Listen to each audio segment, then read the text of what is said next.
Еще лето, а я уже думаю про Новый год. У моего любимого семья, и если вечера или редкие выходные он может уделять мне, то Новый год он точно будет с семьей. А я не хочу даже думать о том, что проведу Новый год в одиночестве. Как мне поступить?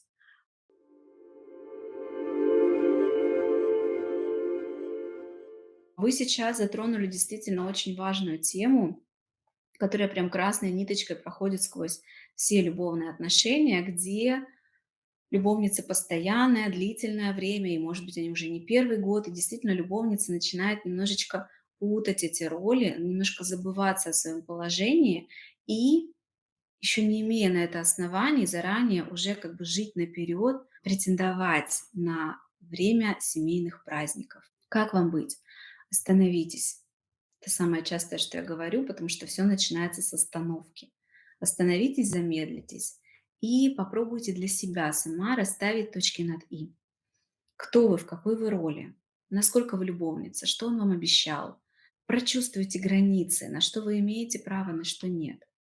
Скорее всего, вы здесь почувствуете, что да, действительно, ну, как бы вспомните, что да, действительно, я любовница, у него есть семья, он не обещал мне, к примеру, да, если это так, проводить со мной праздники, он едет с семьей очередной раз, и я это все понимаю, но мне больно внутри, мне неприятно.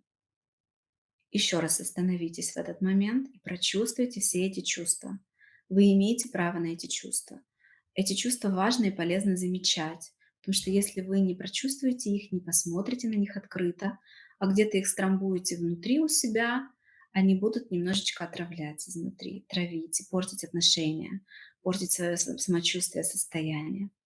Прочувствуйте, а потом спросите себя. Я вообще мастер задавать неудобные вопросы, за этим к психологу и ходят. Почему мне обидно? Почему мне неприятно, если между нами есть четкое такое разделение, что Новый год — это семейный праздник, и он проводит его с семьей. Почему же все-таки я испытываю эту боль?